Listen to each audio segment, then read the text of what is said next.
Abuso mula sa kamay ng kaklase. Isa rin daw itong pinagmumula ng karahasan sa eskwelahan, ayon din sa parehong pag-aaral. Yung violence is now already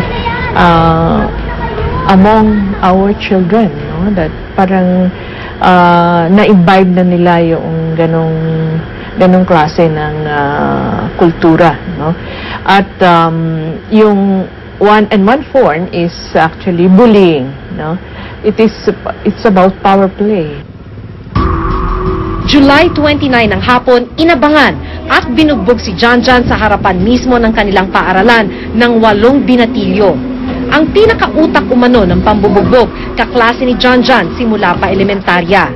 Naoperahan sa ulo at 3 linggo ng comatose si Janjan. Papisil nga, naririnig mo ba ako? Ay, naririnig mo pala ako eh.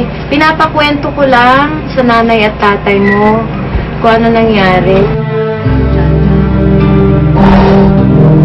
Star basketball player siya noon, ngunit hirap nang igalaw ang kanyang katawan ngayon. Tinutulungan na lamang ng mga tubong nakakabit sa kanya upang makahinga at makakain. Ano ba epekto sa pamilya niyo? Sa nangyari kay Janjan? Malaki po. Kasi po sila na yung pag-asa ko. Sabi ko nga may edad din papa niya. Yan po, isa ko 12 lang, tsaka 5 years old. Sabi ko nga, pagkasalang makamatay na ganyan yung anak ko. Ngayon, kumain na anak ko. Nanonood siya ng dami. Sa ibinigay na pahayag ng St. John Academy, ibinigay umano nila ang lahat ng maaaring itulong sa pamilya ni Janjan. Matapos din ang aksidente, humingi ng tulong ang paaralan sa lokal na pamahalaan upang madagdagan ng tanod sa paligid ng eskwelahan. Pero magpahanggang ngayon, hindi pa rin naipakukulong ang mga akusado. Hindi na inaano natin para noon, pabigyan ka ng katarungan na. Bukod sa malaki pang utang sa ospital, wala rin kasing pambayad sa abogado ang pamilya. Ayaw ko nang mangyari sa inyo, nangyari kay Janjan. O kaya katulad ng bugbo sa kanya, yun, kahit paano, magtatagulo na yun, ayaw ko parang mangyari sa inyo hanggang ako. Lalo lang lalaking gulo. Ang bayan na ako nag-suggest ng nangyari kay Janjan. Ayon sa pag-aaral, sa bawat 2 umanong high school student, isa ang nakararanas ng karahasan mula sa kapwa estudyante at guru nito.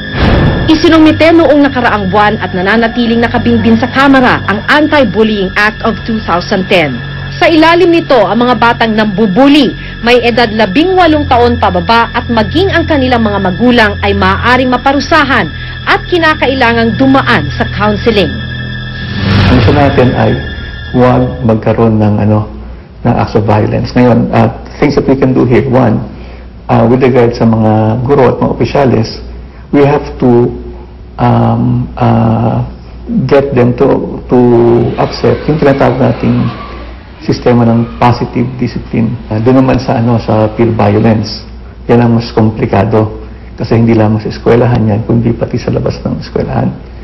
In that case, we really have to come up with very good na parang not information dissemination but really education, diba? Para maintindihan nila na hindi kailangan ng violence. Well, yun talaga ang isa naming concern kasi wala naman talaga tayong budget for that.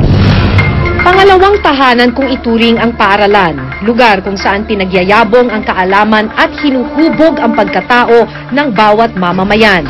Dapat manatiling ganito ang imahe ng institusyong ito ng lipunan.